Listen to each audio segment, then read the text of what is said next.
Isang pirma, isang taon, isang buhay ang nakataya. Sa desperasyon ni Solen Villarreal na iligtas ang kanyang inang nag-aagaw buhay, napirmahan niya isang kontratang hindi niya nabasa. Ang akala niyang trabaho bilang katulong sa mansyon ng mga Valtieri, isa palang bitag na magtatali sa kanya sa pinaka kinatatakutang bilyonaryo sa bansa. Si Kylum Valtieri ay malamig, walang puso at tayong pagpapatuloy ng kanyang bloodline ang mahalaga. Di niya kailangan ng asawa, kailangan niya na isang sisidlan para sa kanyang tagapagmana. You are not here to be loved, Solin. You're here to provide an heir. Once the child is born, you disappear. Sa gitna ng isang kilalang nabuo sa transaksyon at isang pagsamang puno ng pait, matitiis ba ni Solen na lumapit ang lupit na isang Kylum Valtieri? O magagawa niyang tunawin ang pusong yelo ng lalaking tinuturing siyang ari-arian lamang? Sa huli, sino ang mananalo? Ang kontratang nagselyo sa kanilang tadhana o ang pusong tumitibok laban sa lahat ng utos? Mabilis ang tibok ng puso ni Solen habang nakatayo sa tapat ng nabuhalang pinto ng Valtieri Estate. Hawak niya ang kanyang lumang bag. Tayong baan ay ang pag-asang matatanggap siya bilang katulong. Kailangan niya ng pera. Ang kanyang ina, si Nanay Emilia ay unti-unti nang kinakain ng sakit. Pirmahan mo na to, Solen. Nagmamadali ang master.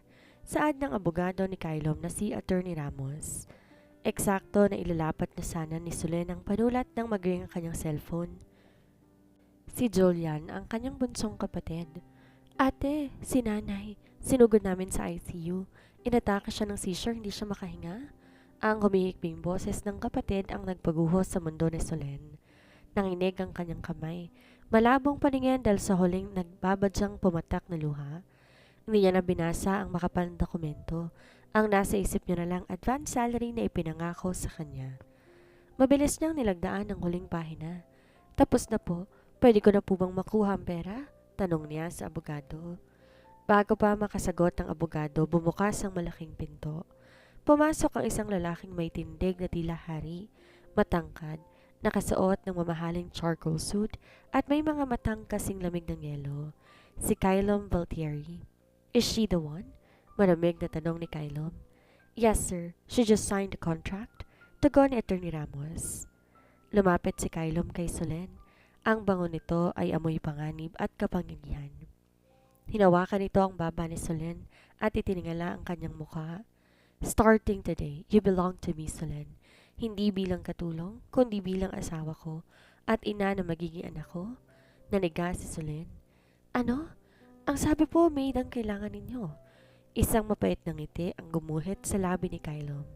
Read the contract, sweetheart. You just sold your womb to a Valtieri. Hindi nakatulog si Solen sa unang gabi niya sa mansyon.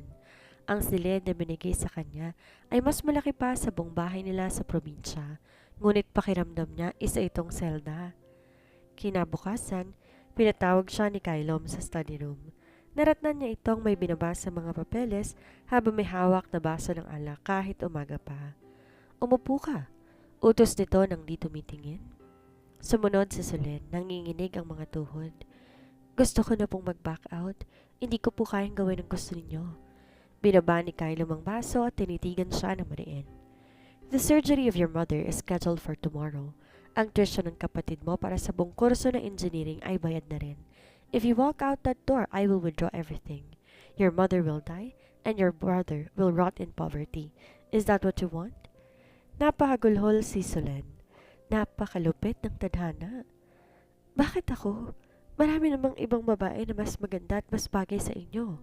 Tumayo si Kylom at lumapit sa kanya. Because you look innocent, and I need a child who won't have a greedy mother. After 1 year, pagkapanganak mo, aalis ka. You will leave the child to me and you will never show your face again. That's the deal. Wala ba kayong puso? Tanong ni Solen sa gitna ng hikbi. Huminga ng malalim si Kylom at tinawakan ang braso niya. Hindi masakit pero mahigpit. Heart is a liability in my world, Solen. Remember your place. You are a surrogate. A contract, nothing more. Nang gabing yon, habang nakatingin si Solen sa buwan mula sa kanyang bintana, alam niyang nagsimula na ang kanyang kalbaryo. Ngunit sa ilalim ng takot, May isang munting bahagi ng kanyang pusong nagtatanong, ano ang itinatago ng mga matang iyon ni Kylom? Bakit parang puno rin to ng luma at malalim na sugat? Lumipas ang isang linggo mula nang pirmahan ni Solen ang kontrata. Matagumpay naging operasyon ng kanyang ina at kahit papano nakahinga siya ng maluwag. Ngunit ang kapalit nito ay ang pagiging bilanggo sa gintong mansyon ni Kylom Valtieri. Alas 7 ng gabi, nakaupo si Solen sa mahabang hapagkainan, mag-isa.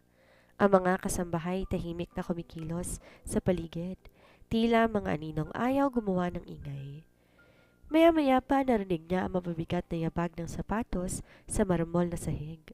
Dumating si Kylom, hindi ito tumingin sa kanya. Naupo to sa kabisera at agad nagsali ng tubig. Kumain ka ng marami, maikling sad ni Kylom habang hinihiwa ang steak. The doctor said you need to be at your healthiest state starting today. Magpapadala ako ng nutritionist bukas. Napayo ko si Solen. Pinaglalaroan ng pagkain nasa harap. Salamat. Salamat sa pagpapagamot kay nanay. Uminto si Kylom sa pagkain at tiningnan siya. Ang kanyang mga mata tila sinusuri ang kaluluwa ni Solen. Don't thank me. It's pure transaction, Solen. Binayaran kong buhay ng nanay mo kapalit ng serbisyo mo. Hindi tayo magkaibigan. Naramdaman ni Solen ang pait sa lalamunan. Alam ko naman po yun eh. Pero tao pa rin naman ako, Sir Kylom. Hindi lang makina. Biglang tumayo si Kylom, dahilan para magmula ng ingay ang upuan sa sahig. Lumapit siya kay Solen, humilag ng bahagya, sapat para maamoy ni Solen ang pamilyar na bango ng mamahaling kolon at sigarilyo nito.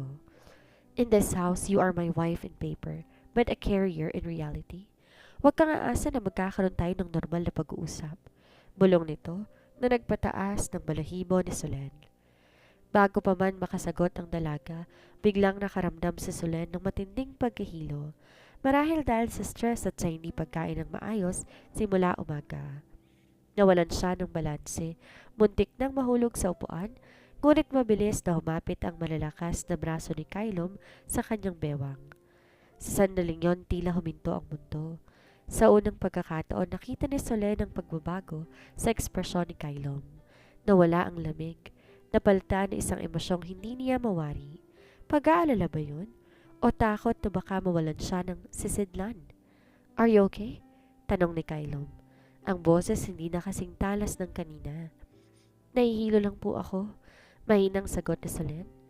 Hindi siya binitawan ni Kylom. Sa halip, binuhat siya nito na parang isang bagong kasal, bridal style. Nagulat ang mga kasambahay, lalo na si Solen. I will bring you to your room. Tatawag ako ng doktor, sabi ni Kylom habang naglalakad paakit ng hagdan. Habang nakasandal ang ulo ni Solen sa dibdib ng milyonaryo, naririnig niya ang malalakas at mabilis na tibok ng puso nito. Doon niya napagtanto, sa likod ng maskara ng pagiging ruthless na CEO, may isang tao pa rin na nagtatago sa loob ni Kylom Valtieri. Isang taong mukhang takot na takot masaktan muli. Pagdating sa silid, marahan siyang inihiga ni Kylom sa kama. Sa halip umalis agad, naupo ito sa tabi niya at inawi ang ilang hibla ng buhok na tumatakip sa mukha ni Solen. Don't get sick, Solen. Mahina nitong sabi bago tumayo at muling binalik ang kanyang malamig na anyo. I need you strong for the air. Nang makaalis si Kylom, naiwan si Solen na nakahawak sa kanyang dibdib. Ang kontratang to hindi lang pala tungkol sa isang sanggol. Ito ay tungkol sa dalawang taong pilit na itinatago ang kanilang sugat sa likod ng isang kasunduan. Ang hangin sa loob ng mansyon tila naging mas mabigat. Matapos ang insidente ng pagkahilo ni Solen, hindi na siya tinrato ni Kylom bilang isang hamak na katulong, kundi bilang isang precious cargo. Ngunit para kay Solen, ang bawat atensyon ay binibigay ni Kylom ay tila paalala ng isang madilim na tungkulin. Isang gabi, habang bumubuhos ang malakas na ulan sa labas, kumatok si Kylom sa pinto ng kanyang silid. Hindi itong karaniwang katok na formal, may kasama tong otoridad na nagpabilis sa tibok ng puso ni Solen. Nang buksan niya ang pinto, tumambad sa kanya si Kylom na hindi na nakasuot ng suit. Nakasuot lang ito ng manipis na puting t-shirt at bakas ang matitigas na muscle sa dibdib. at itim na pantulog. Amoy alak ito, hindi lasing, kundi sapat lang para maging mas matapang ang titig nito. "The doctor said you're ready." Bungad ni Kylom. Ang boses niya'y malalim, tila galing sa ilalim ng lupa. "It's time to start, Selene." Napaatras si Selene. Kahit na alam niyang darating ang gabing ito, hindi pa rin siya handa. Ang mensyon na magbunga ng isang tagapagmana ay hindi na lamang isang pirma sa papel. Ito ay katotohanan na kailangan niyang isuko ang kanyang katawan sa lalaking halos hindi niya kilala. "Ngayon na po ba?" Nauutal niyang tanong. Huminga ng malalim si Kylom at pumasok sa loob ng silid. Sinasara ang pinto sa likuran niya. Ang tunog ng paglock ng pinto, tila hatol ng kamatayan para kay Selene. "I don't do things half-heartedly, Selene. You signed a contract. My family is demanding results," sabi ni Kylom habang unti-unting lumalapit sa kanya. "This is not about romance. This is biological. Isang obligasyon." Ngunit sa kabila ng kanyang matitigas na salita, napansin ni Selene ang panginginig ng panga ni Kylom. Tila ba pinipigil din ito ang kanyang sarili. Inawakan ni Kylom ang magkabilang balikat ni Selene. Napapikit ang dalaga. Ramdam ang init na nagmumula sa mga palad ng bilyonaryo. "Huwag kang matakot. I will be gentle." "Bakit kailangan ganito, Kylom?" tanong ni Selene sa gitna ng pagpipigil ng luha. "Bakit kailangan pilitin ang isang bagay na dapat ay bunga ng pagmamahal?" Tumawa si Kylom, isang tawang walang bahid ng saya. "Love? Love is a fairy tale for the weak, Selene. Ang pag-ibig ang pumatay sa mga magulang ko. Ang pag-ibig ang dahilan kung bakit muntik ng gumuhong imperyong ito. I only believe in results." Biglang hinila ni Kylom si Selene papalapit sa kanya. Ang kanilang mga mukha ay pulgada na lamang ang agwat. Sa gitna ng dilim ng silid, tanging ang kidlat mula sa labas ang nagbibigay liwanag sa kanilang mga mata. Doon nakita ni Selene ang isang apoy, hindi lang ng pagnanasa, kundi na isang matinding gutom sa koneksyon na matagal nang itinatanggi ni Kylom sa sarili. Nang lapatan ni Kylom ng halik ang kanyang noo, pababa sa kanyang pisngi, naramdaman ni Selene ang kuryenteng gumagapang sa kanyang katawan. Labag man sa kanyang loob ang kontrata, di niya maikakaila ang atraksyong nararamdaman sa misteryosong lalaking to. "Close your eyes, Selene," bulong ni Kylom sa kanyang tenga. Ang kanyang mainit na hininga ay nagpapadala ng panginig sa buong pagkatao ng dalaga. "Think of your mother. Think of your brother. This is for them." Sa gabing yon, sa ilalim ng mga mamahaling kumot at sa gitna ng marangyang silid, sinuko ni Selene ang huling depensa ng kanyang pagkatao. Ang misyon ay opisyal nang nagsimula. Ngunit habang unti-unting naglalapit ang kanilang mga mundo, isang bagay ang malinaw. Hindi na to magiging simpleng transaksyon lamang. Dahil sa bawat haplos at bawat bulong may isang pader na unti-unting gumuho sa pagitan ng malupit na bilyonaryo at ng inosenteng dalaga. Isang pagkakamali na maaaring sumira sa kontrata. Ang pagkakaroon ng damdamin sa gitna ng isang negosyo. Nagising si Selene na may bigat sa kanyang dibdib. Ang sinag ng araw na tumatagos sa kortinang sutla, tila mapanghusga. Sa tabi niya wala ng bilyonaryo, ngunit ang bakas ng pabango nito sa unan ay sapat na upang bumalik sa kanyang alaala ang lahat ng nangyari kagabi. Hindi niya alam kung paano haharapin si Kylom. Isa itong transaksyon. Paulit-ulit niyang sinasabi sa kanyang sarili habang nag-aayos ng suot. Ngunit bakit parang may bahagi ng kanyang puso ang naiwan sa mga bisig ng lalaking yon. Pagbaba niya ng hapagkainan, nadatnan niya si Kylom na abala sa kanyang laptop habang humihigop ng kape. Agad siyang napatigil. Gusto niyang bumalik sa taas pero huli na ang lahat. Napansin na siya nito. "Have your breakfast," sabi ni Kylom nang di man lang tumitingin sa kanya. Ang boses nito ay muling bumalik sa pagiging malamig at formal, tila ba walang nangyaring matindi kagabi. Naupo si Selene ng tahimik. "Sir Kylom?" "Drop the sir. We're officially living as a couple now. Practice it." Putol nito sa kanya. "And regarding last night, it was necessary. Don't read too much into it." Parang sinaksak ang puso ni Selene sa sobrang prangka nito. "Don't read too much into it?" "Kylom, para lang iyong pagpirma ng isang business deal. Opo, Kylo, mahinang sagot ni Solen. Habang kumakain, isang di inaasahang bisita ang dumating. Pumasok ang isang matandang babae na may matatalas na mata at bihis na bihis, si Doña Victoria Valtieri. Ang lola ni Kylo at ang tunay na utak sa likod ng paghahanap ng Sorgate. I see you started the process. Bungad ng matanda habang sinusuri sa Solen mula ulo hanggang paa. Make sure you're taking your vitamins, girl. This family needs a healthy air, not a fragile one. Lola, we're eating. May babalang sabi ni Kylo. I'm just making sure my investment is well taken care of. Sagot ng matanda bago bumaling muli kay Solen. And you, Solen, don't think that because you're carrying a Valtieri, you're one of us. You are a means to an end. Remember that? Napayoko si Solen. Bawat salita ng matanda ay tila lason. Ngunit bago siya makaramdam ng sobrang lungkot, narinig niya ang pagbagsak ng kubyertos ni Kylom sa plato. That's enough, Lola. Solen is under my protection. If you are here to insult her, you can leave. Mariing sabi ni Kylom. Nagulat si Solen. Pinagtatanggol siya nito?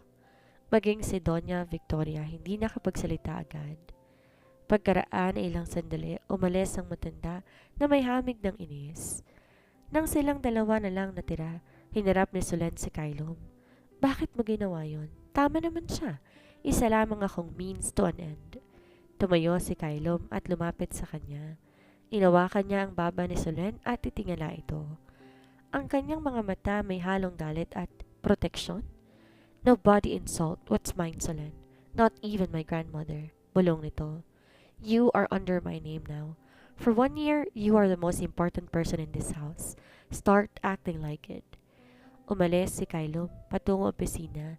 Iniwan si Solen na naguguluhan. Sa isang banda, si Kylom ay isang mapait at malamig na negosyante.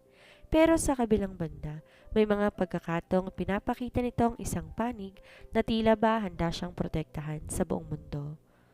Nang hapon ding yon, nakatanggap si Solen ng tawag mula kay Julian. Masaya ang kanyang kapatid dahil nakalabas na ang kanilang ina sa ICU. Ate, ang swerte mo sa trabaho mo.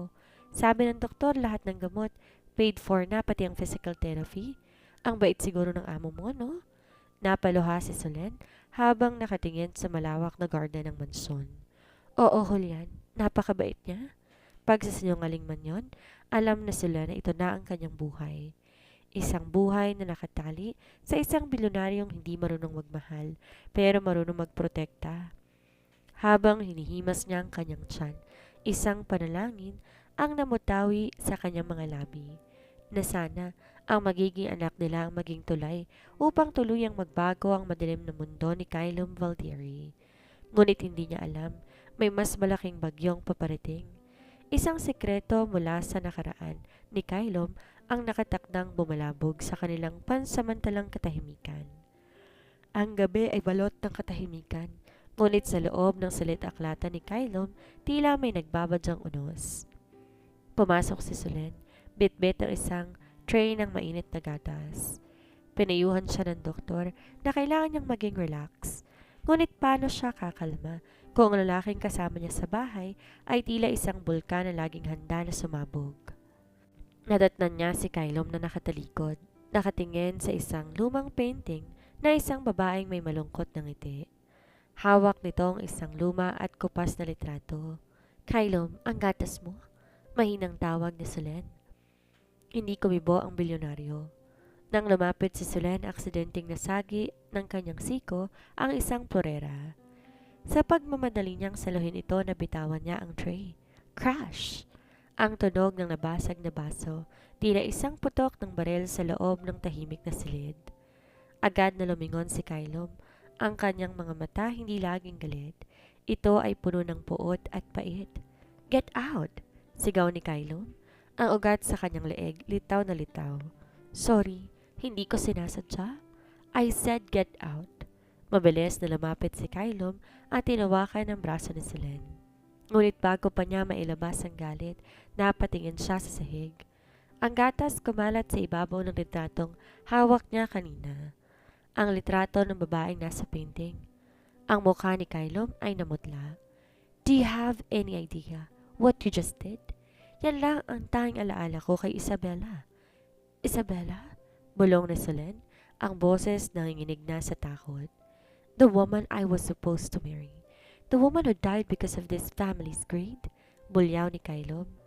Sa sobrang emosyon na isandal niya si Solen sa pader. Ang kanyang mga kamay nasa magkabilang gilid ng ulo ng dalaga. Kinukulong to sa kanyang galit. You are just a replacement, Solen. Huwag mong isipin na dahil pinoprotektahan kita, ay may halaga ka na sa akin. You are just here for a reason and once you fulfill it, you are nothing. Ang bawat salita parang latigo na humahagupit sa puso ni Solen. Hindi siya kumibo. Hiniyaan niyang pumatak ang kanyang mga luha. Sa gitna ng takot, nakita niyang isang bagay sa mga mata ni Kylom na hindi nito kayang itago. Matinding pangungulila. Alam ko, sagot ni Solen, ang boses ay basag. Alam ko na gamit lang ako pero Kylom, hindi ako ang pumatay sa kanya. At hindi ako ang dahilan kung bakit ka nasasaktan ngayon. Bakit ako ang kailangan magbayad ng galit mo? Tila natauhan si Kylom. Unti-unti niyang binitawan ang pagkakasandal kay Solen.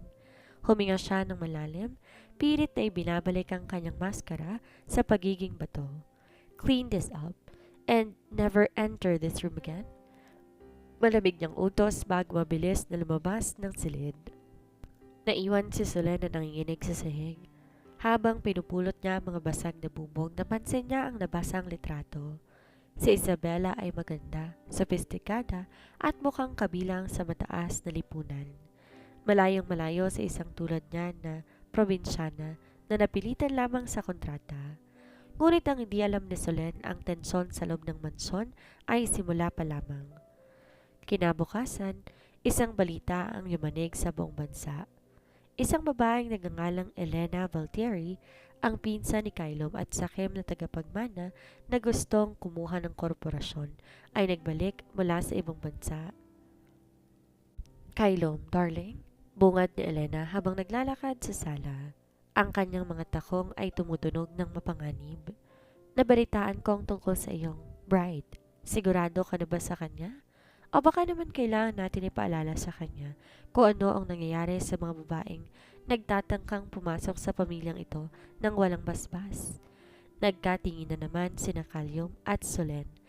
Sa gitna ng panganib na dala ni Elena, kailangan magdesisyon ni Kylom. Patuloy bang nananakop sa kanyang isipan na itataboy si Solen o gagamitin niya lahat ng kapangyarihan upang protektahan ang babaeng to? Isang grandeng charity ball ang dinaos sa Valtieri Plaza. Ito ang unang pagkakataon na ipapakilala ni Kylom si Solen sa publiko.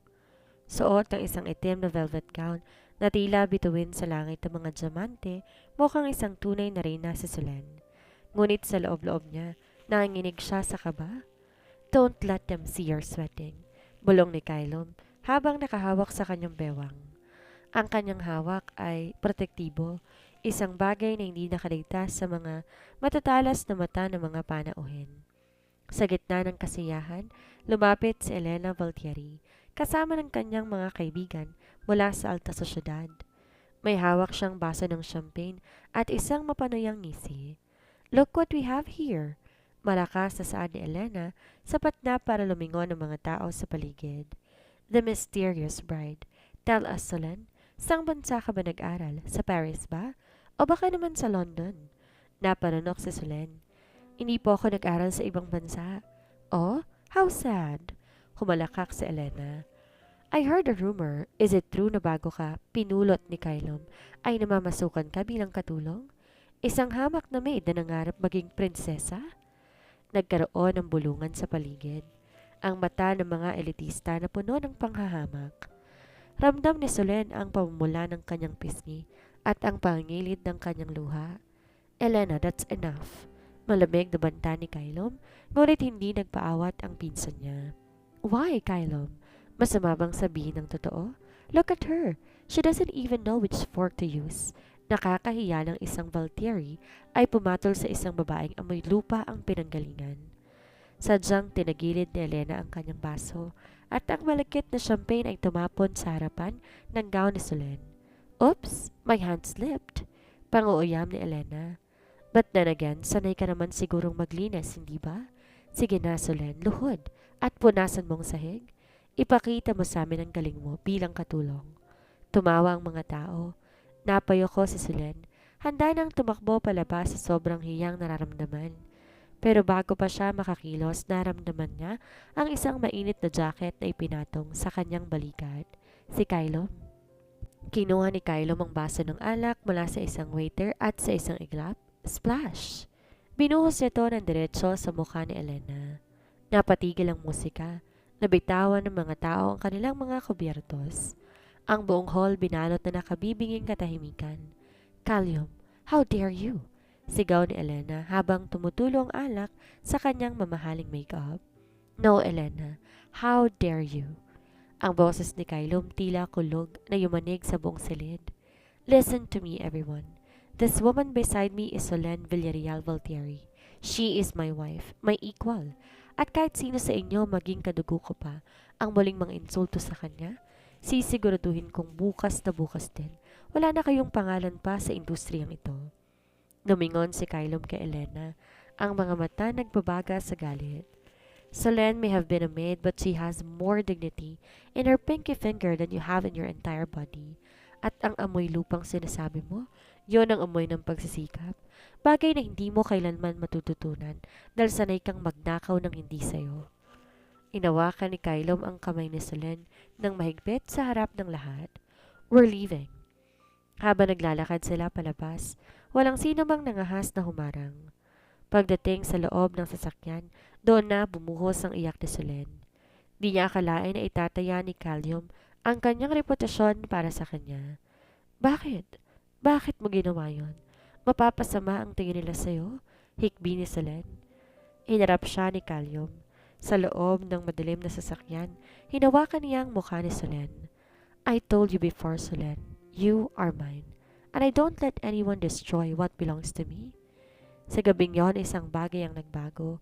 Di na lang basta kontrata ang tingin ni Kylum kay Solen. At para kay Solen, ang bilyonaryong kanyang kinatatakutan ay unti-unti nang nagiging kanyang tanging kanlungan. Lumipas ang ilang linggo matapos ang iskandalo sa charity ball. Ang pangalan ni Solen naging usap-usapan, ngunit sa ilalim ng proteksyon ni Kylum ay walang sino man na nangahas na lumapit o muli ngang mga insulto sa kanya. Gayunpaman, sa loob ng mansyon ay may ibang bagyong namumuo. Isang pagbabago sa katawan ni Solen na hindi niya na maitatago. Isang madaling araw, nagising si Solen na may matinding pangbabaliktad ng sikmura. Kumaripas siya ng takbo patungong banyo at doon ay nagsimula na sumuka. Solen? Isang baritonong boses ang narinig niya mula sa pinto. Si Kylum. Nakasuot pa rin to ng kanyang silk robes. Bakas ang pag-aalala sa kanyang mukha na pilit niyang itinatago sa ilalim ng kanyang pagiging seryoso. Lumapit siya at marahang hinawakan ang buhok ni Solen habang ang dalaga nakayuko pa rin sa bowl. I'm fine. Baka sa nakain ko lamang kagabi? Mahinang sagot ni Solen habang nagmumumog. Hindi ka okay. You've been pale for days. Tugon naman ni Kylum. Hindi na ito naghintay pa ng sagot. Binuhat niya si Solen at inihiga sa kama. Stay here. I will call Dr. Andrada. She's on her way. Pagkaraan lamang ng isang oras matapos sa isang pagsusuri at blood test, lumabas na ang doktora mula sa silid. Nadatnan niya si Kylum na pabalik-balik sa tapat ng pinto. Tila isang leon na hindi mapakali. Congratulations, Mr. Valtieri. Nakangiting sabi ng doktora. Solen is 6 weeks pregnant. She's carrying the heir you've been waiting for. Napatigil si Kylum. Parang huminto ang kanyang mundo. Ito na ang layunin ng kontrata. Ito ang dahilan kung bakit niya binili ang buhay ni Solen. Dapat nga matuwa siya dahil magiging maayos na ang pamana ng kumpanya. Pero may ibang klase ng kaba ang gumapang sa kanyang dibdib. Isang takot na hindi niya maipaliwanag. Pumasok siya sa silid at nakita niya si Solen na nakasandal sa headboard. Hawak ang kanyang tiyan. May luha sa mga mata nito. Buntis ako, Kylum. Bulong ni Solen. Ang anak mo, nandito na siya? Lumapit si Kylom at naupo sa gilid ng kama. Sa unang pagkakataon ay hinayaan niyang makita pa ni Solen ang kanyang paglambot. Dahan-dahan niyang itinatama ang kanyang palad sa tiyan ni Solen, kahit na wala pa naman siyang nararamdaman kung hindi ang tela ng damit nito. Tila may kuryenteng dumaloy sa kanyang buong katawan. "You did it," sabi ni Kylom, ang boses nanginginig ng bahagya. "The contract is now in full effect." "Contract pa rin ba to para sa'yo?" tanong ni Solen, puno ng pait. "Ngayong may buhay na sa loob ko, para lang ba tong negosyo?" Di sumagot si Kylom, sa halip, tumayo siya at tumalikod. "Starting today, you will have 2 personal nurses. You are not allowed to leave the mansion without my permission. Bawat pagkain mo, bawat galaw mo, dapat aprobado ko. I will not lose this child, Solen. O ang bata lamang ayaw mong mawala." Pahabol ni Solen. Huminto si Kylom sa pinto. Hindi siya lumingon pero ramdam ni Solen ang tensyon sa kanyang mga balikat. "Eat your breakfast. I will have the kitchen prepared something for your morning sickness." Nang makaalis si Kylom, doon naluha si Solen. Masaya siya na may buhay sa loob niya pero natatakot siya.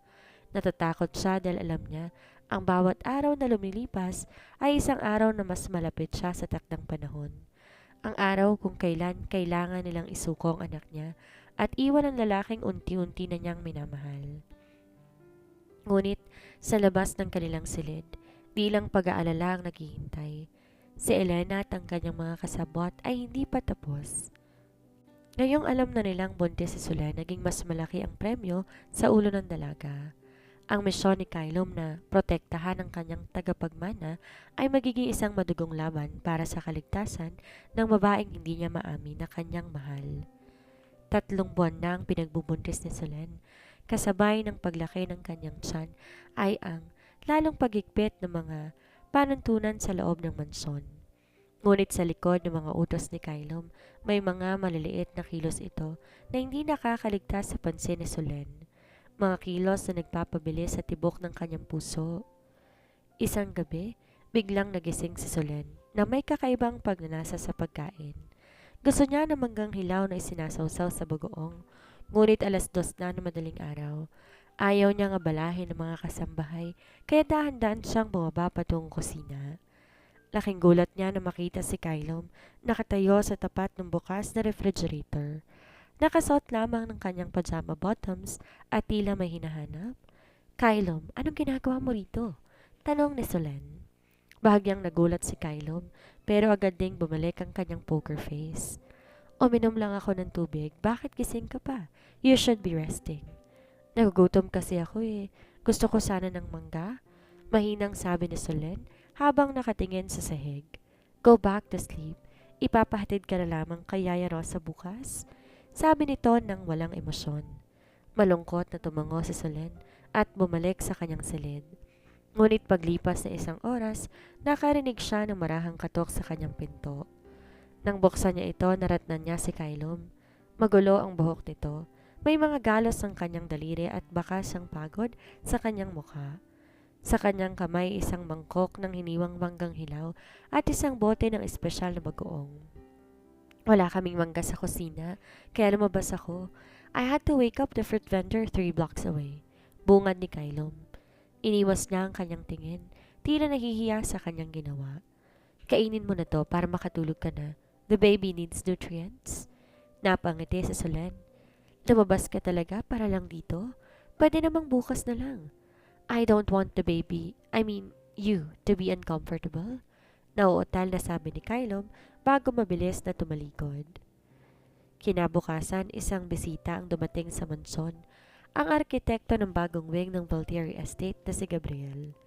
Isang matangkad at masiyahing lalaki na kababata ni Solen.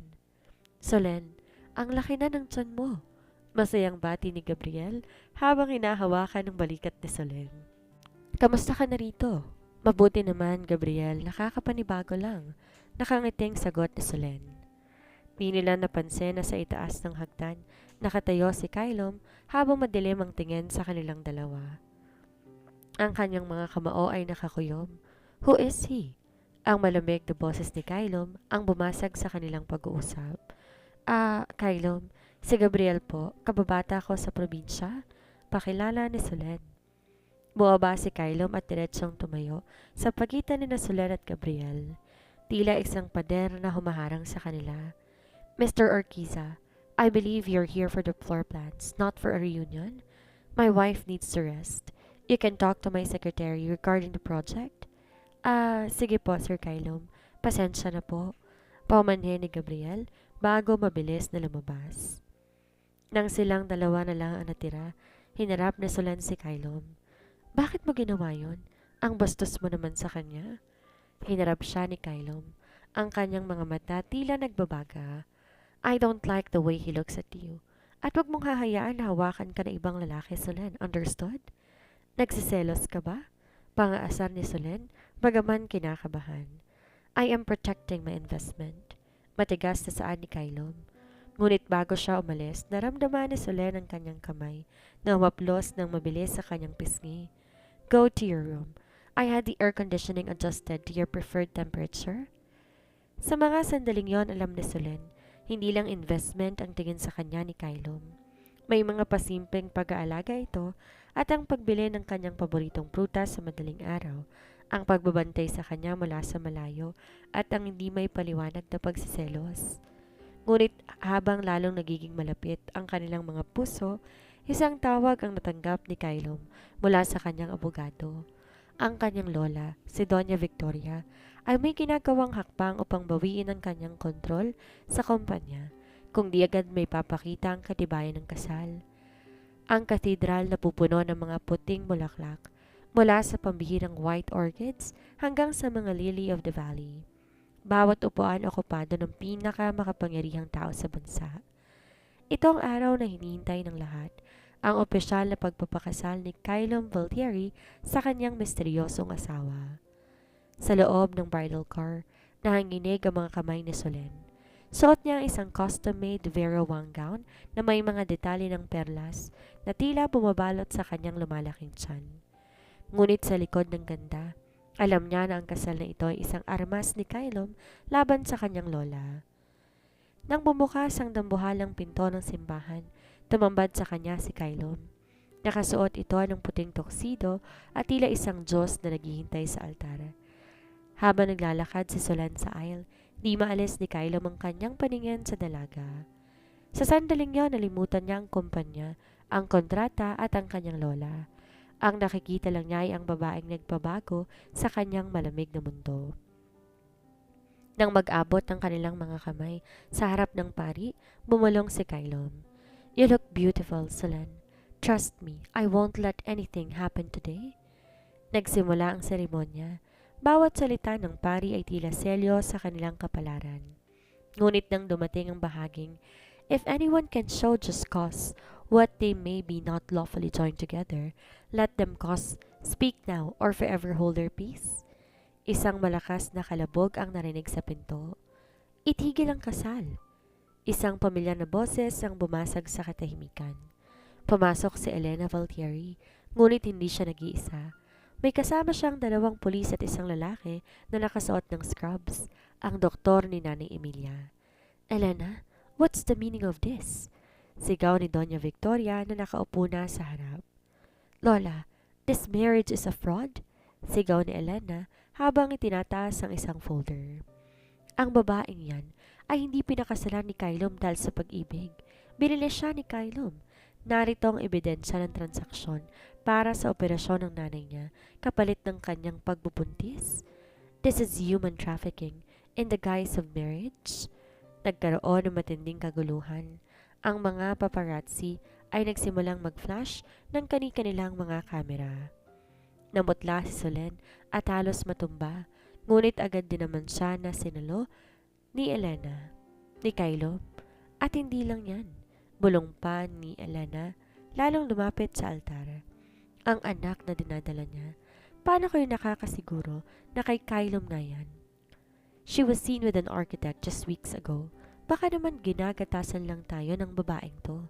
That's enough. Ang boses ni Kylom ay dumagundong sa loob ng katedral. Mas malakas kaysa sa kahit anong sigaw ni Elena. Hinarap ni Kylo ang mga pulis at ang kanyang pinsan. Elena, you always were a desperate loser. Ang dokumento na hawak mo, iyan ay isang medical sponsorship contract na legal na dumadaan sa aking foundation. At tungkol sa aking asawa, humarap si Kylom sa lahat ng tao. Hinawakan niya ang mukha ni Solen at inalikan to sa harap ng maraming kamera. Isang halik na puno ng pagmamayari at proteksyon. I don't care about your fraud theories, deklara ni Kylom. Solen is my wife because I chose her.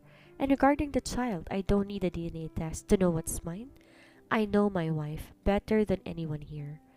Lumingon si Kylom sa pari. Ang mga mata ay nandilisik. Continue the ceremony, now. Sa takot sa otoridad ni Kylom, walang nagawa ang mga polis kundi umatras dahil wala silang dalang warrant. Si Elena ay kinaladkad palabas ng security detail ni Kylom habang sumisigaw ng paghihiganti. Sa gitna ng tensyon, tinuloy ang kasal. Nang sabihin ng pari ang I now pronounce you husband and wife. Naramdaman naman ni Solen ang isang mainit na luha na pumatak mula sa kanyang mata. Hindi niya alam kung dahil ba ito sa takot o dahil sa katotohanan na sa harap ng lahat, pinagtatanggol siya ng lalaking akala niya ay walang puso. Ngunit pagkatapos ng seremonya habang nasa loob sila ng sasakyan, patungo sa patungong reception, hinawakan naman ni Kylom ang kamay ni Solen. Ang kanyang mga hawak ay mahigpit. Tila ayaw na siyang pakawalan kailanman. The war has just begun. Mainang sabi ni Kylom. Elena won't stop. Pero tandaan mo to. Sa oras na to, hindi ka na lang surrogate. You are a Valtieri. At ang sino man na kumalaban sa asawa ko, kailangan na dumaan sa bangkay ko. Ang kasalang nagsimula sa isang kontrata na uwi sa isang deklarasyon ng digmaan.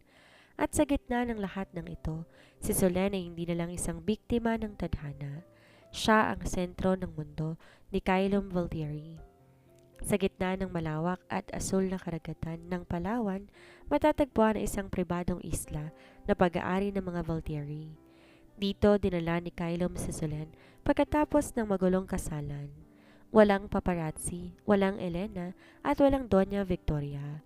Tanging ang tugon lamang ng mga alon at ang huni ng mga ibon ang maririnig.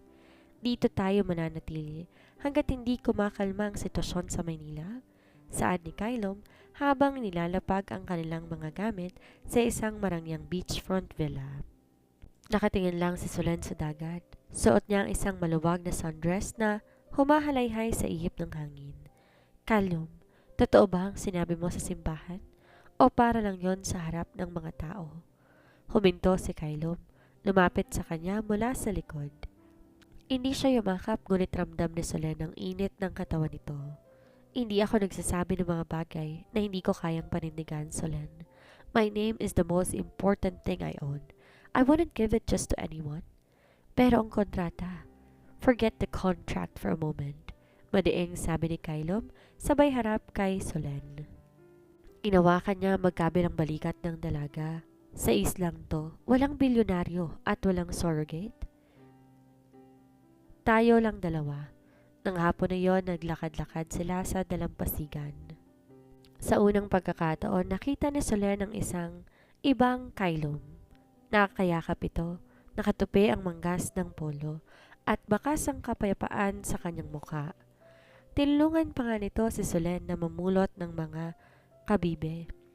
Alam mo, nung bata ako, pangarap ko lang makakita ng ganito kagandang dagat. Kwento ni Solen habang nakaupo sila sa buhanginan. Ang akala ko, habang buhay na ako magtatrabaho dahil sa bukid o sa lungsod para lamang mabuhay, tiningnan siya ni Kylom. And now you're here, carrying a Valtieri. Sometimes destiny has a twisted way of giving us what we need, even if we did not ask for it. Ikaw, Kylom, anong kailangan mo? Tanong ni Solen, ang mga mata puno ng kuryosidad. Tumingin si Kylom sa malayo. I needed a reason to care again, Solen. Matagal nang patay ang pakiramdam ko bago ka pa dumating. Isabella's death turned me into a monster pero ikaw, ang kulit mo. Kahit natatakot ka, lumalaban ka. Isang matamis na katahimikan ang namayani sa pagitan nila. Ngunit ang romansa ay panandaliang naputol nang biglang makaramdam si Solen ng sipa mula sa loob ng kanyang tiyan. Napahawak si Solen sa kanyang tiyan. "What happened? Are you in pain?" Tarantang tanong ni Kylom. Agad na lumuhod sa harapan niya. "Hindi." Sumisipa siya, Kylom. "Subukan mong hawakan." Nakangiting sabi ni Solen. Dahan-dahang inilapit ni Kylom ang kanyang palad sa tiyan ni Solen. At doon, isang malakas na sipa ang tumama sa kanyang kamay. Nalaki ang mga mata ng bilyonaryo. Isang emosyong hindi niya kailanman naramdaman ang biglang sumabog sa kanyang dibdib. Isang halo ng kaba, saya at matinding pagmamahal. "He's strong," bulong ni Kylom, "just like his mother." Sa gitna ng kagalakan, biglang nag-ring ang satellite phone ni Kylom. Ang kanyang mukha biglaang nagdilim. "Yes? What? How did they find us?" Binaba ni Kylom ang telepono at mabilis na hinila si Solen patayo. "We have to go back to the villa. Now!" "Bakit? Ano ang nangyayari?" "Elena's men. They are not just trying to ruin the marriage anymore, Solen. They want to invalidate the heir. May mga armadong tao na papalapit sa isla." Ang paraiso ay biglang naging isang bitag. Sa ilalim ng nagbabagong kulay ng langit, kailangan protektahan ni Kylom ang pagiging asawa at kanyang anak mula sa mga taong handang pumatay para sa yaman ng mga Valtieri. Ang malamig na simoy ng dagat ay biglang napalitan ng amoy ng pulbura at panganib. Habang mabilis na hinihila ni Kylom si Solen patungo sa villa, nakita nila ang dalawang speedboats na mabilis na dumarating mula sa kabilang bahagi ng isla.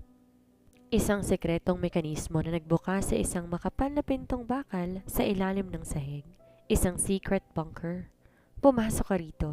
Huwag kang lalabas kahit anong mangyari, kahit anong marinig mo, hanggat hindi ako tumatawag sa'yo. Do you understand?"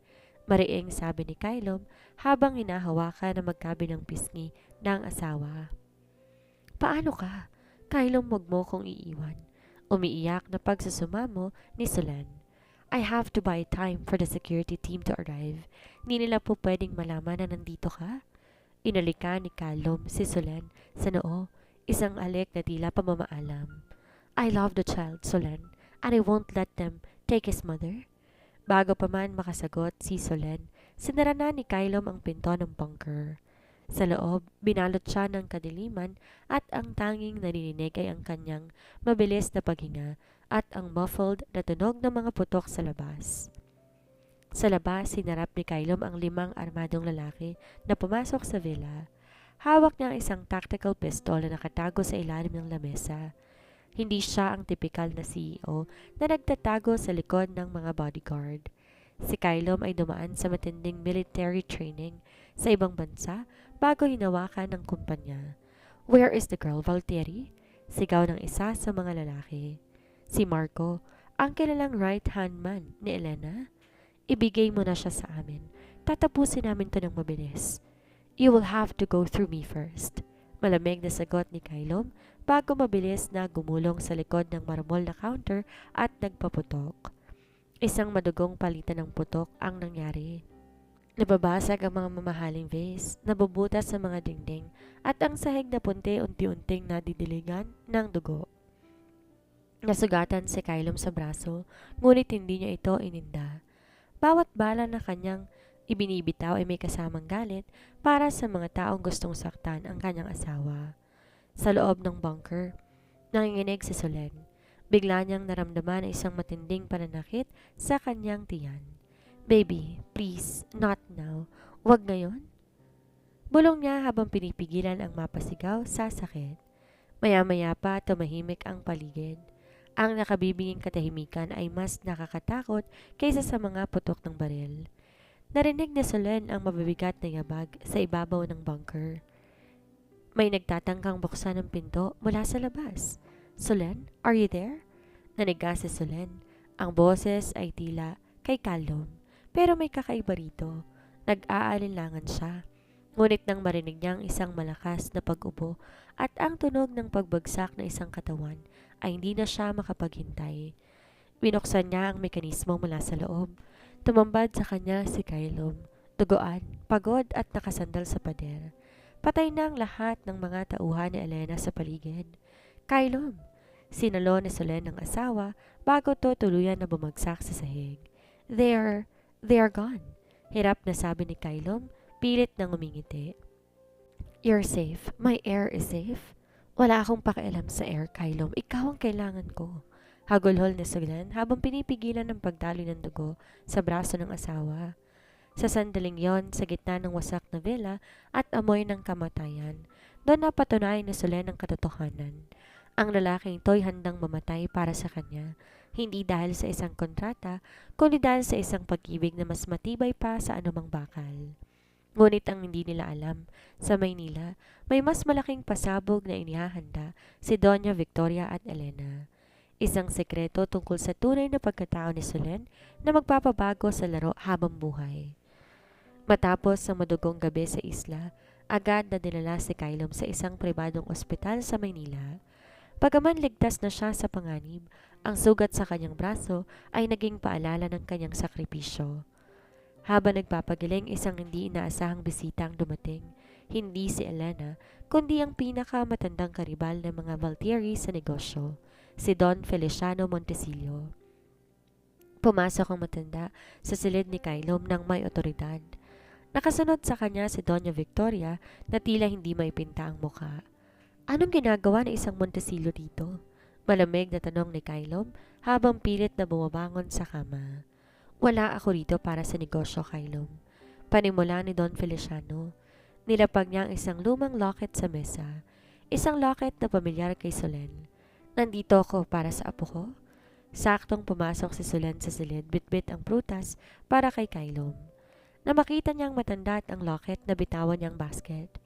Ang locket na yon kaparehong kapareho ng suot ng kanyang ina na si Emilia bago ito mawala. Anong ibig ninyong sabihin? Tanong ni Solen. Ang kanyang boses ay nanginginig. Solen, lumapit ang matandang Montesillo. Ang kanyang mga mata puno ng pagsisisi. Ang nanay mo, si Emilia ay ang panganay kong anak na nawala 20 taon nang nakalilipas matapos siyang itakwil ng aming pamilya dahil sa pagpili niya sa isang mahirap na lalaki. Matagal kitang hinanap at ngayon, nalaman kong apo ko ay ginagawa niyong surrogate lamang. Ang katahimikan sa silid nakabibingi. Si Solen, ang babaeng tinuturing na amoy lupa at pinulot lang sa kalsada, ay ang nawawalang tagapagmana ng mga Montesillo. Ang pamilyang kasing yaman at kasing impluensya ng mga Valtieri. Hindi ko alam, bulong ni Kylom. Ang kanyang tingin nakatuon kay Solen. Solen, hindi ko alam na ako ay kauri ninyo? Putol ni Solen, may pait sa kanyang ngiti. Ibig bang sabihin, kung nanatili akong mahirap, mananatili lang akong sisidlan sa paningin mo? Pero ngayong nalaman niyo na Montesillo ako, bigla akong magkakaroon ng halaga? Hindi ganun yon, Solen, giit ni Kylom. Ngunit bago pa makapagsalita si Kylom, ay humarap si Don Feliciano kay Doña Victoria. Ang kontratang pinirmahan ni Solen ay void. Walang Montesillo magiging surrogate ng kahit sino, Solen. Iwan mo na ang mansong to. Sumama ka sa akin sa mansyon ng mga Montesillo kung saan ituturing kang prinsesa, hindi isang kontrata. Napatingin si Solen kay Kylom. Nakita niya ang takot sa mga mata ng bilyonaryo. Ang takot na mawala ang kaay sa isang babaeng nagparamdam sa kanya ng tunay na buhay. Ngunit mas nanaig ang sakit sa loob ni Solen. Ang akala niyang pag-ibig ay nagsimula sa isang kasinungalingan. At ang katotohanan ng kanyang pagkatao tila naging bagong pader sa pagitan nila. Gusto kong mag-isip, Kylom, sabi ni Solen habang tumutulo ang luha. Kailangan kong ilayo muna ang sarili ko sa gulo ninyo. Solen, please, don't go. Pagsusumamo ni Kylom, pilit na inaabot ang kamay nito kahit masakit ang kanyang sugat. Ngunit tumalikod si Solen. Sumama siya sa kanyang lolo dala ang kanyang anak na nasa sinapupunan. Sa isang iglap na baliktad ng mundo, ang bilyonaryong dating may-ari kay Solen naiwan mag-isa sa kanyang gintong mansyon, habang ang babaeng kanyang minamahal ay isa na ngayong makapangyarihan na kalaban na hindi niya basta-basta mahahawakan. Ang transaksyon ay tapos na, pero ang tunay na laban para sa puso ni Solen nagsisimula pa lamang. Ang mansyon ng mga Montesillo ay tila isang kuta.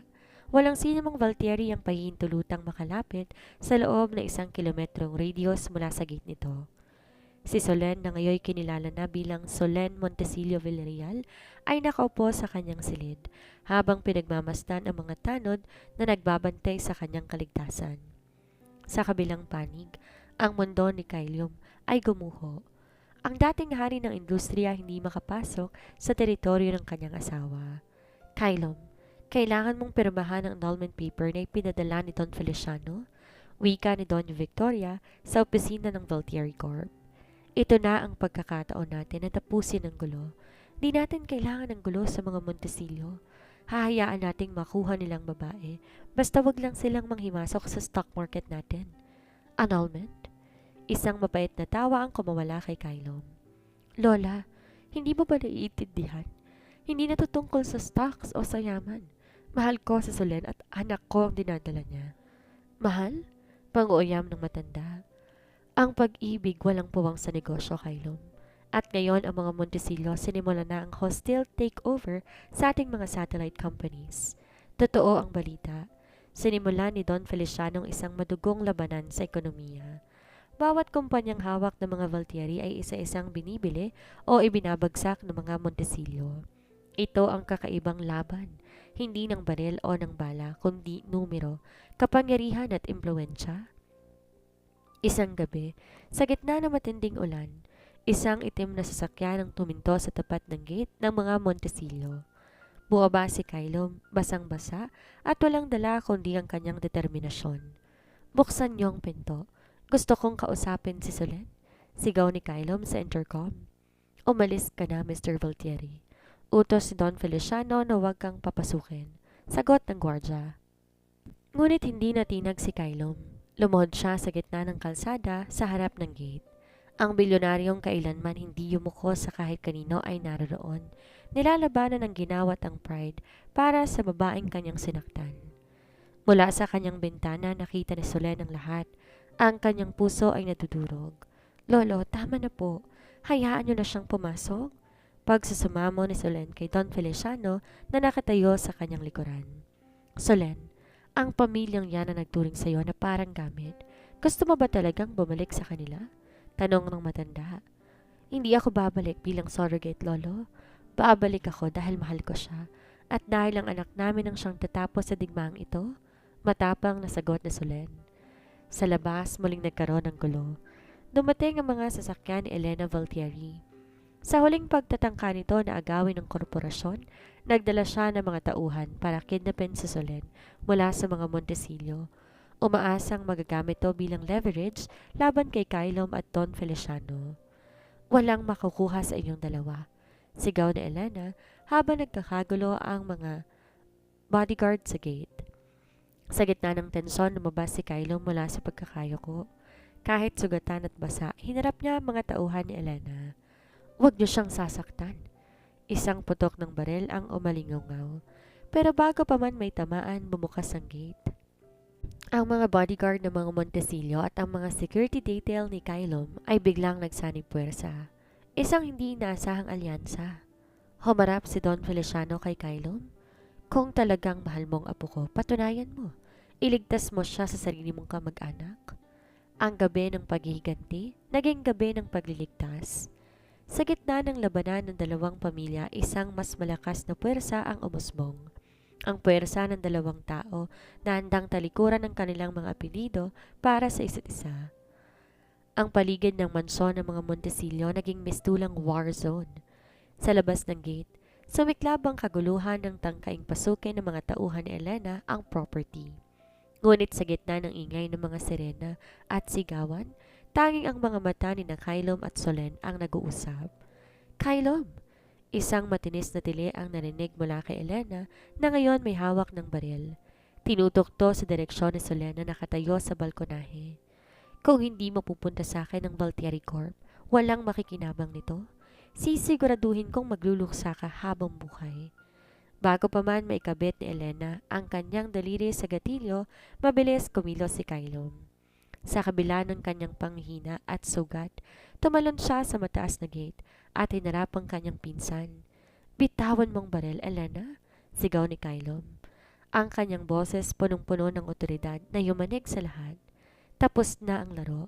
Alam na ng mga otoridad lahat ng ginawa mo, mula sa pag-atake sa isla hanggang sa pagmamanipula ng stocks. Huli na ang lahat, Kylom.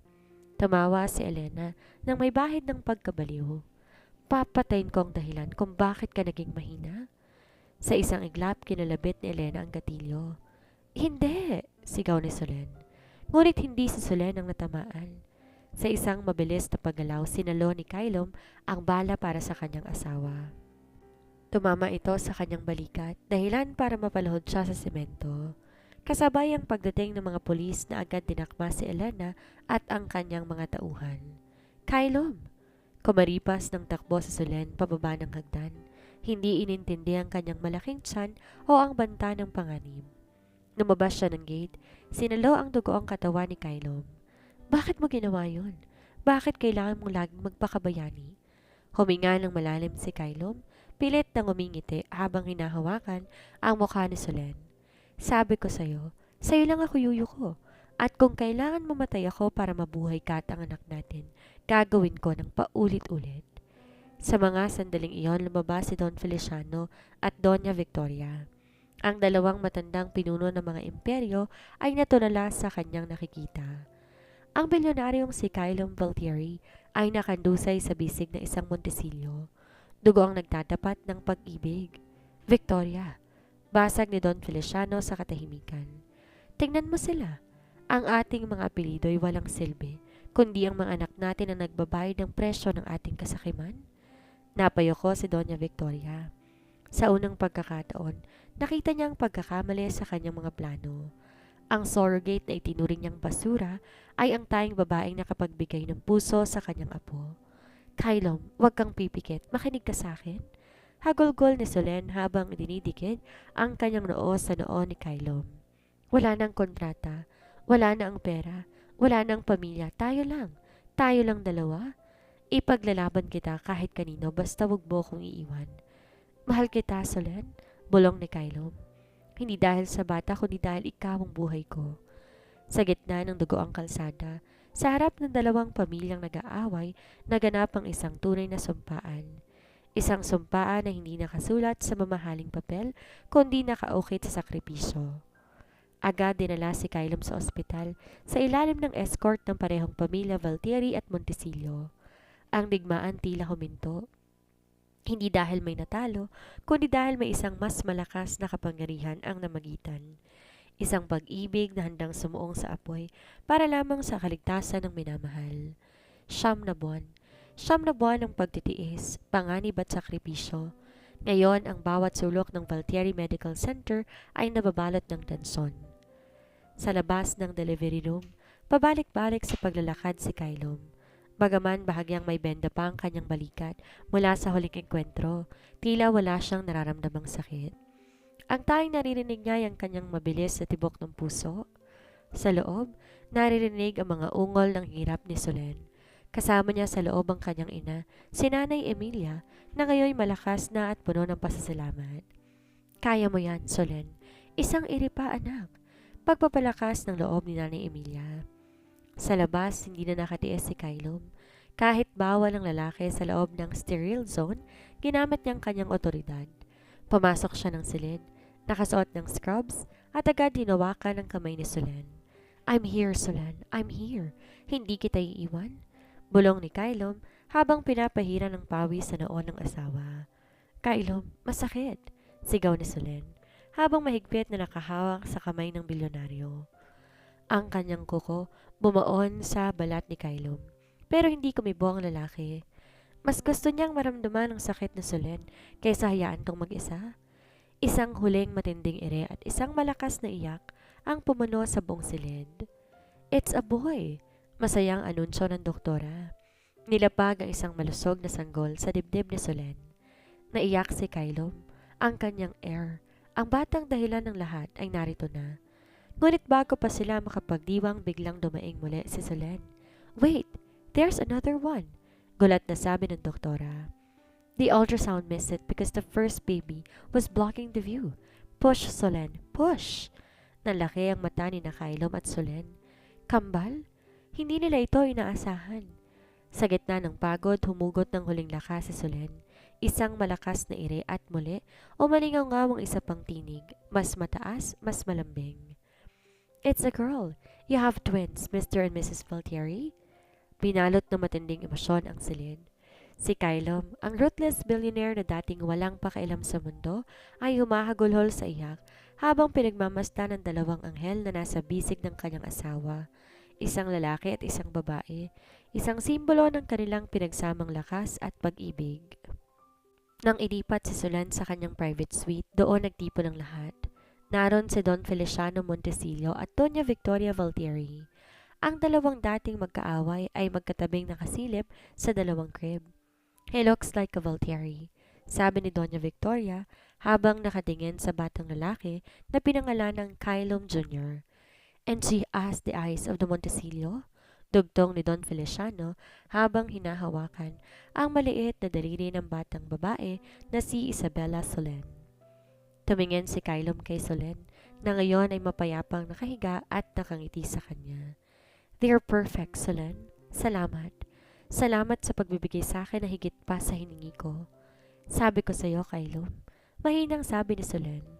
"Ang pag-ibig ay hindi lang transaksyon. Ito ay himala."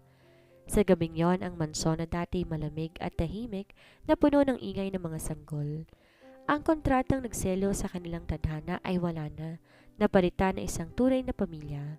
Isang pamilyang nabuo mula sa desperasyon, dumaan sa apoy ng pagsubok at ngayon, binayayaan ng dobleng saya na kailanman hindi nila inakalang makakamit.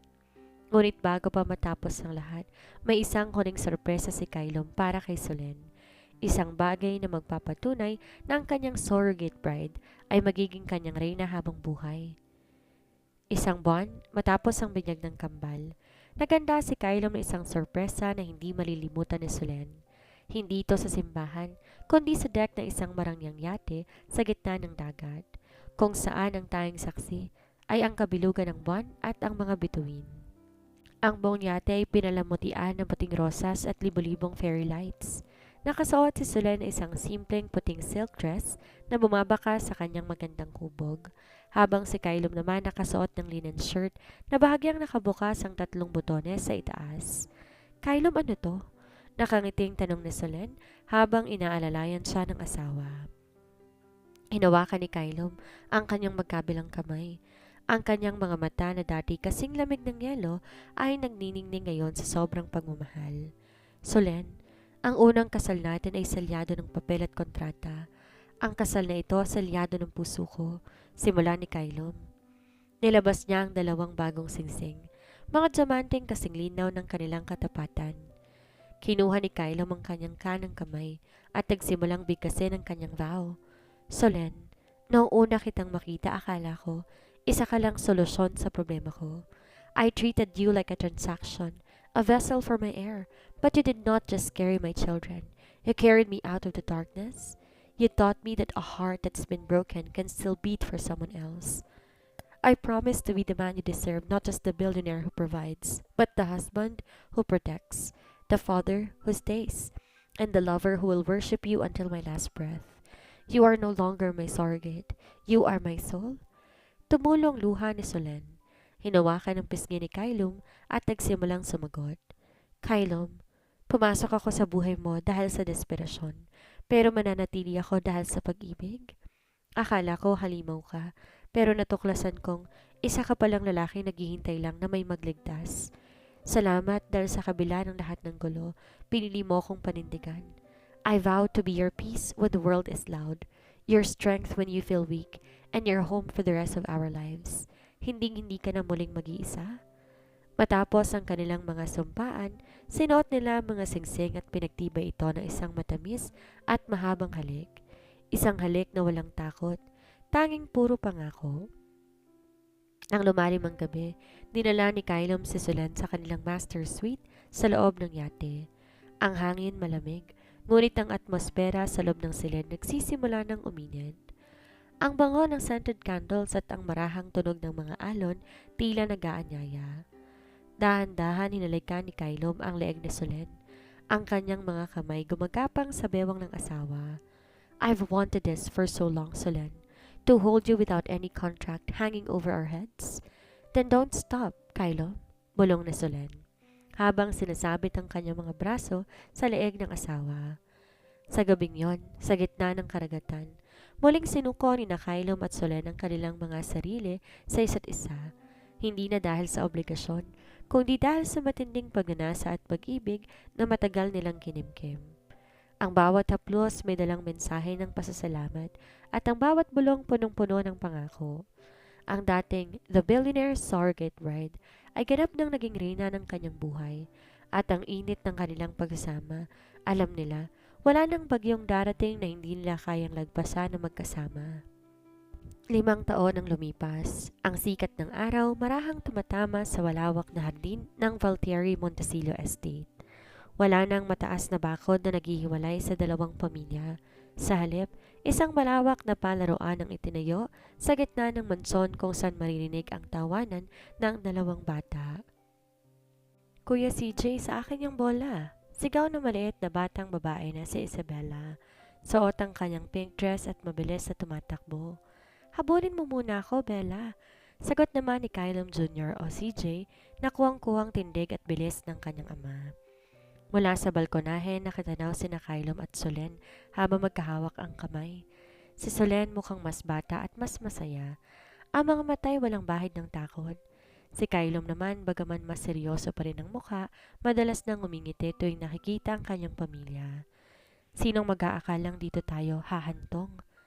Bulong ni Solen habang nakasandal ang ulo sa balikat ni Kylo. Hinalikan ni Kylo ang tuktok ng ulo ng asawa. I always get what I want, Solen. At ang gusto ko ay ang makasama ka habang buhay. Biglang lumapit ang kambal sa kanila. Bitbit ang isang pirasong papel. Mommy, Daddy, look! Drawing po namin para sa inyo. Masayang sabi ni CJ. Sa papel may drawing ng 4 na tao na magkakahawak kamay sa harap ng isang malaking bahay. Simple lang to pero para kina Kylo at Solen, ito ang pinakamahalagang kontrata sa buong mundo. Dumating din si Nanay Emilia at ang kapatid ni Solen na si Julian, na ngayon isa ng ganap na engineer. Kasunod nila sina Doña Victoria at Don Feliciano na kahit matatanda na nagkakagustundo na sa pag-aalaga sa kanilang mga apo sa tuhod. Ang dating poot sa pagitan ng Valtieri at Montesillo tuluyan nang nabaon sa limot. Pinalitan na isang matatag na alyansang binuo ng dugo at pagmamahal. Kylo, tawag ni Solen habang nakatitig sa papalubog na araw. Kung papipiliin ka, pipirmahan mo pa rin ba ang kontratang yan 5 taon nang nakalilipas? Uminto si Kylo at tinarap ang asawa. Hinawakan niyang mukha nito na may labis na pagsinta. I would sign 1,000 contract and lose 1,000 empire just to find my way back to you, Solen. Hindi ka lang naging bride ko, ikaw ang nagligtas sa kaluluwa ko. Muling naglapat ang kanilang mga labi sa isang halik na selyado ng katapatan. Wala nang mga kondisyon, wala nang expiration date, wala nang sekreto. Ang kwento ni Solen Villarreal, ang surrogate bride ay natapos na. Ngunit ang kwento ni Solen Valtieri, ang reyna ng pusong pinakamakapangyarihang milyonaryo, ay nagsisimula pa lamang sa isang buhay na puno ng happy ever after. Isang tahimik na gabi sa kanilang rest house sa Tagaytay, malamig ang ihip ng hangin, at sa malayo kumukutitap ang ilaw ng bayan. Sa loob ng silid, tanging liwanag mula sa fireplace ang nagbibigay ng init. Kalalabas lang ni Solen mula sa banyo, nakasuot ng kanyang silk robe. Nakita niya si Kylo nakatayo sa balkonahe, tinitingnan ng mga bituin habang may hawak na baso ng wine. Lumapit siya at yumakap sa likod ng asawa. Sinasandal ang kanyang pisngi sa matigas, ngunit mainit na likuran nito. Masyadong malalim ang iniisip ng bilyonaryo ko, bulong na Solen. Hinarap siya ni Kylo at hinapit ang kanyang bewang. Iniisip ko kung gaano ko kaswerte na sa kabila ng lahat ng kalokohang ginawa ko, sa dulo ng bawat araw ikaw pa rin ang kasama ko. Hindi kaswerte, Kylo. Pinaghirapan natin to. Sagot ni Solen habang inaayos ang buhok ng asawa. Dumaan tayo sa apoy, di ba? Binuhat ni Kylo si Solen at nilala ito sa malambot na sopa sa tapat ng fireplace. Magkayakap silang naupo. Ang mga binti magkakasalabid. Doon, sa gitna ng katahimikan, walang ingay ng negosyo, walang banta ng kaaway. Solen, mahinang tawag ni Kylo. Salamat sa hindi pagsuko sa akin noon na ang sarili ko mismo ay sinuko ko na. Nung akala ko kailangan ko lang ng tagapagmana, ikaw ang nagparamdam sa akin na kailangan ko pala ng pag-ibig. Inalika ni Solen ang palad ni Kylom. Salamat din, dahil pinatunayan mong isang pusong bato kayang tumibok ng napakalakas para sa tamang tao. Sa gabing yon, muling nanamnam ng dalawa ang tamis ng kanilang pagsasama. Bawat haplos tila panalangin at ang bawat halik ay isang pangako na kahit tumipas sa mga taon, ang apoy na nagsimula sa isang malamig na kontrata ay mananatiling nagniningas at nagbibigay ng init sa kanilang pamilya. Para sa kanila, ang bawat sandali ay bonus mula sa tadhana, isang regalong higit pa sa anumang yaman sa mundo.